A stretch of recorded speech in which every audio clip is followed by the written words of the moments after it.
less than 2 days ago, this was totally white, just snow everywhere. And we went from like 30 degrees to nearly 60 in probably not even 48 hours.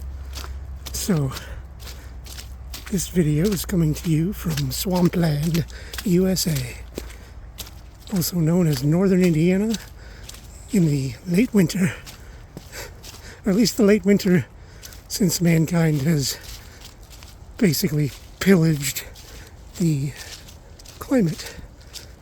That's right, I said it. And I said it towards the beginning, so if you don't like what I said, you can piss off to a video about shotgun maintenance and, I don't know, family trees that go straight up, whatever you want to do.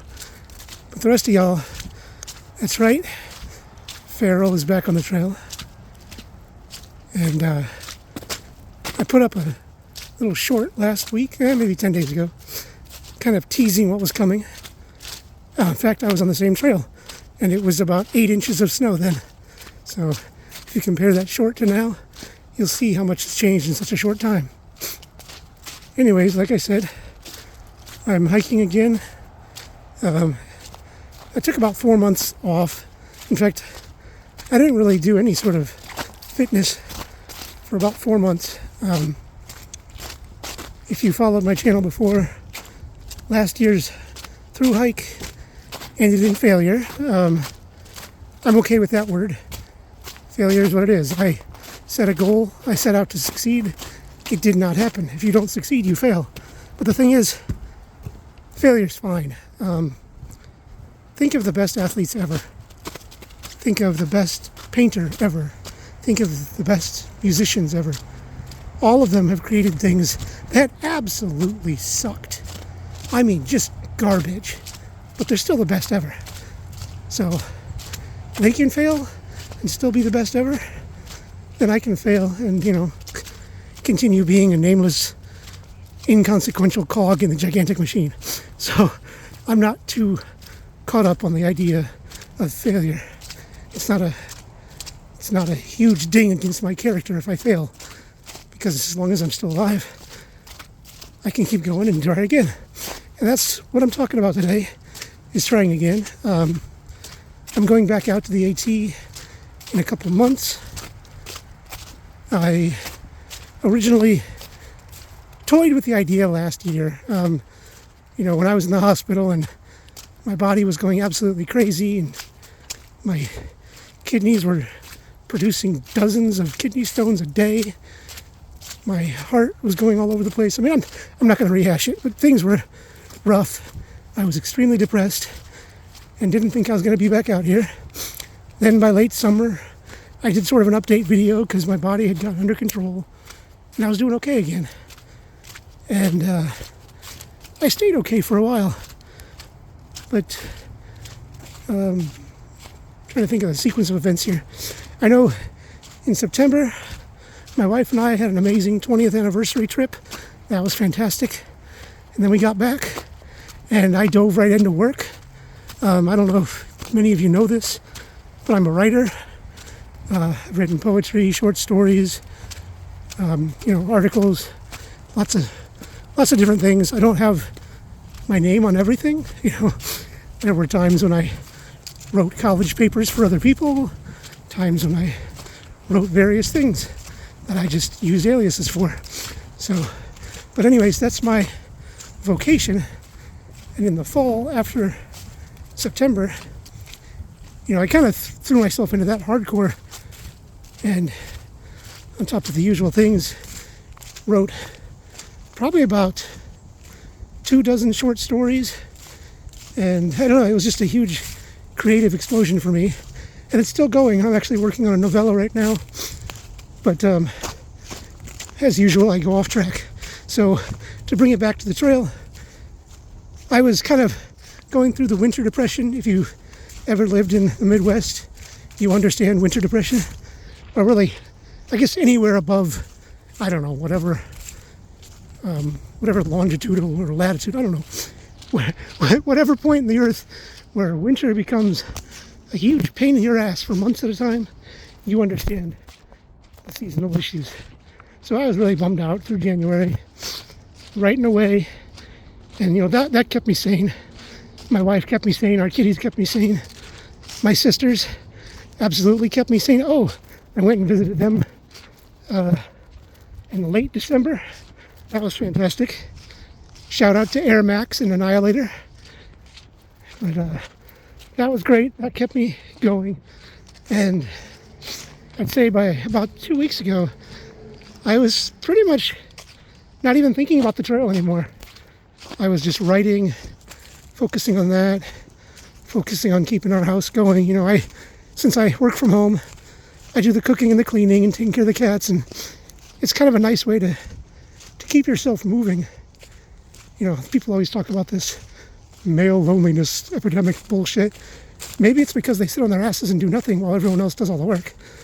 But if you actually get up and do stuff for a while, you might not feel so bad. But yeah, so that kept me sane for a while. And then, how you doing?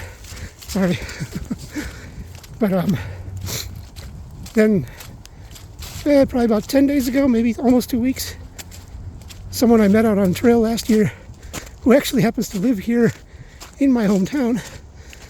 We've kept in touch since we both got off trail last year. She said she's going back. She does section hikes, and her schedule this year started at the same place that I stopped. So we talked about carpooling to that point in Hot Springs, North Carolina. That was actually a really good idea, and it really kind of lit a spark under my ass again. Got me considering, can I get back in shape in a couple months? Because just the challenge of that was kind of exciting. So I started doing a little bit of weights, a little bit of hiking, and my body bounced back so much faster than I thought it would. So I'm doing actually really good. I'm already about almost 6 miles into today's hike, and I'm only about halfway done. And considering I've only been hiking again for less than 2 weeks after taking 4 months off, I'm pretty cool with that. And since I've also got 15 pounds of weights in my backpack, I'm thinking I'm doing okay.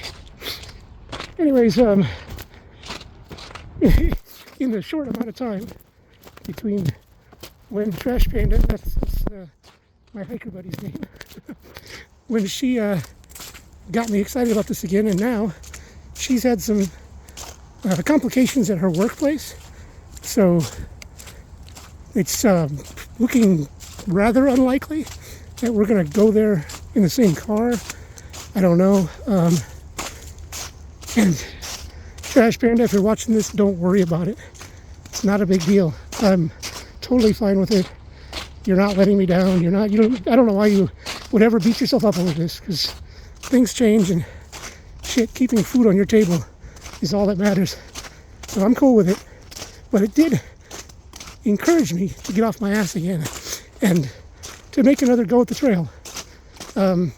I probably will not finish this year. I am not going to say that I can't or that I won't, but I will say that I'm not expecting to. My issues last year all stemmed from a dysfunction in the autonomic nervous system of my brain. That's the part of your brain that controls breathing, heart rate, when certain hormones are released, how the various muscle fibers, basically every single thing that you don't think about, that's what the autonomic nervous system controls. And I have a dysfunction in mine that makes it kind of just go wacky. Sometimes I'll start pouring sweat when I'm cold, or I'll start shivering when I'm hot. If I'm really amped up and angry, my heart rate will drop really low. If I'm super relaxed, my heart rate will race. And it's all very random. So apparently, when I was out there hitting the first few 100 miles of the trail from Georgia north, extreme exertion day after day kind of flipped the circuit breaker in my autonomic nervous system, and it just started going haywire. So it started changing my biochemistry, like my normal smell changed. We learned later that the way that my kidneys functioned, that changed. because suddenly I got dozens and dozens of kidney stones and had basically constant blood in my urine. And then by a month of that, my legs just kind of stopped really reacting sometimes. I would start going uphill and my legs would just decide that they don't really have muscles anymore. So I would have to drag myself uphill. And the second that I would get to a level grade or even a downhill, everything would kick in again and I would be going my usual 4 miles an hour pace. So by a month of that, I just couldn't deal with it. But now we know what's going on, and I know that I have to kind of go easier. And when things do go haywire, at least I'll know what's going on. But since last year I didn't know what was going on, I just kept going. And then when it started affecting my heart big time to the point where I was having constant chest pressure, that's when I ended up in the hospital. But now I'm looking at 200 miles this year, and then next year, and then next year, just kind of play it by ear without expecting to go super far. I think the horrible depression last year was because I had what my therapist calls an all or nothing mindset. I was going to finish or I was going to die. And because of that, when I couldn't finish and I was still alive, it was extremely depressing. But we're doing okay now. And the idea of going back out there, doing a few hundred miles, is really energizing. So, just like the sun today, my mood is up, and it's not going to go down anytime soon, I think. I'm a pretty reactionary guy. When things go great, I'm super happy. When things go wrong, I'm super pissed. But I'm okay with that. I mean, that's just who I am. So I'm going back out at the beginning of April, with or without Trash Panda. It's going to be fun. I know Panda's going to be out there on her own at various times. I don't know what her new schedule is going to be, but if we don't go out together, we might still cross each other's on the path, so to speak. But if not, have a good hike, Ms. Panda, or Mrs. Panda, and I plan to have one hell of a hike myself. What would be really awesome is if I hike all the way from Hot Springs to one of my sisters, who is about 700 miles from Hot Springs. That's a huge chunk, but it's still way less than I originally planned last year. So we'll see how I feel when I get to Damascus.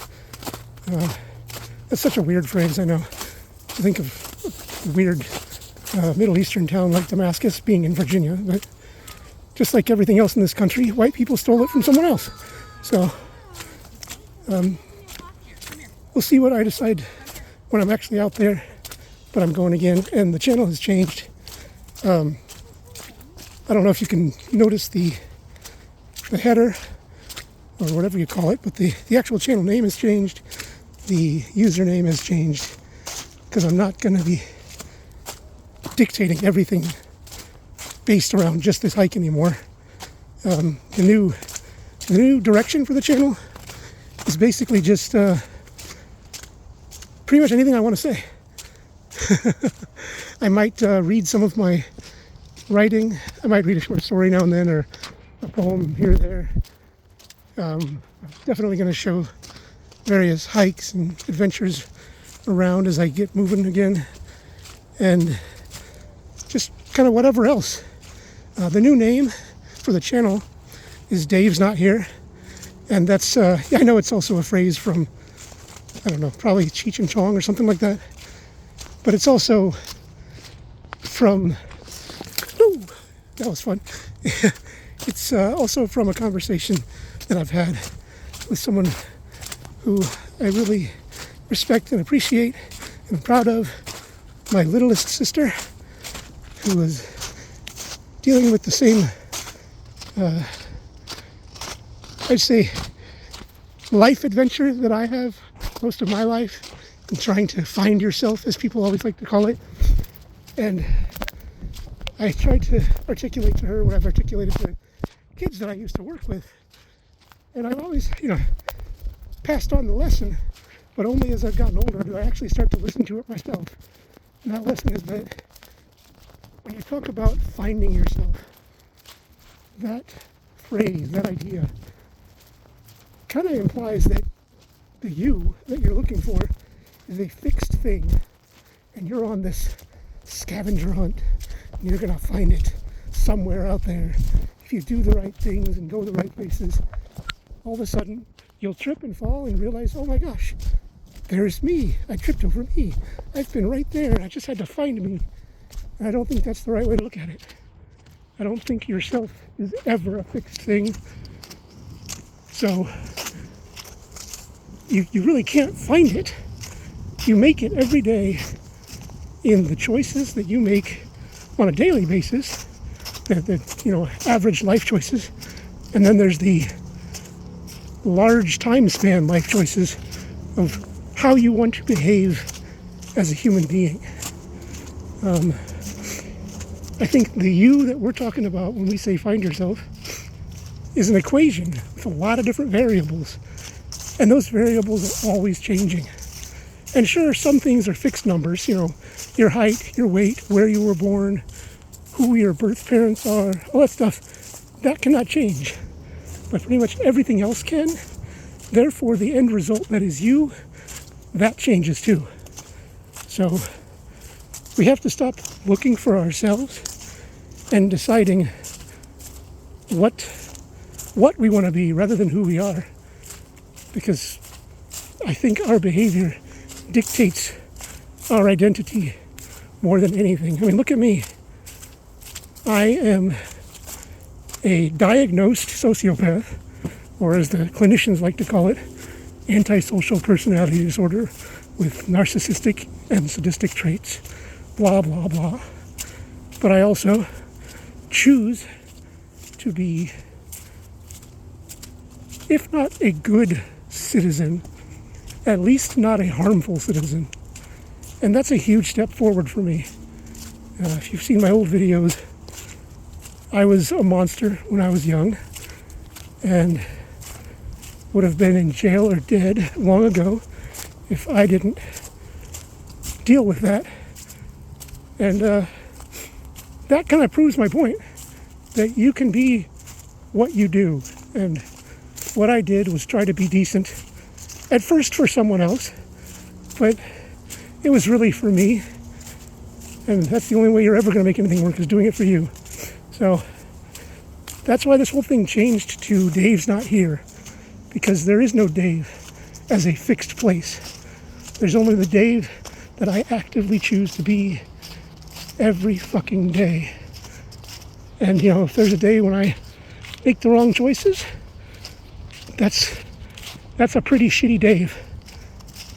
But most of the days when I make okay choices and end up being decent, then okay. That's a tolerable Dave. And to make this extremely long story, or many stories short, the whole point of all this is to just move forward in life. Don't worry about who I am at the end of that AT hike, because that's always going to change. Don't worry about who you are. Like, at any given moment, just keep doing the right things. And that's what this channel is going to be now. It's just me kind of opening up just various parts of my life, not focusing just on a hike, not focusing just on any one thing. Because I think society's getting way too caught up in hyper-focus. Some person's identity is based on their career, and if they retire or get hurt and can't do their job anymore, suddenly life is an absolute tragedy and they just completely fall apart because they're trying to find who they are rather than just not being there. That's the whole point. Man, I am rambling, but just like my feet, my mouth doesn't know when to stop. So I'm going to keep going. I'm almost to the point where I can finally have my protein bar as my reward for the halfway point. And you should go give yourself a reward, because you watched this long ass, rambling, completely unedited unproduced video narrated by a guy whose voice sounds like Smurfs in a blender. So damn it, you deserve a reward. And if you want to subscribe and see what kind of weird shit I post next, that'd be awesome. I'm never going to monetize this channel. I'm never going to put ads on. I don't give a shit about the money. No one's going to watch this anyway. But even if they did, and don't get me wrong, I like money. But I like money the way an inmate likes prison food. Because there's no other choice when you're stuck in that system. You either starve or you eat what they give you. And I'm in this hellscape that we call Western capitalism. So I either starve or I eat what they give me. So yeah, I like money, but I don't want it from you. And I don't want it from YouTube. So you can always come here and expect a very low production value, but a very high refusal to ever do any of this for anything other than my own expression. Now, like I said, go get that reward, because damn, you are amazing if you made it to this point. In fact, in the comments below, I want you to write what you had for your reward. All right? That's how I know you got to the very end. And, I don't care what it is. Just tell me. I'm very curious to know what people have as, like, personal little pick-me-ups. Right? Mine is going to be a Bear Bells caramel and cashew protein bar. I wonder what yours is. Let me know.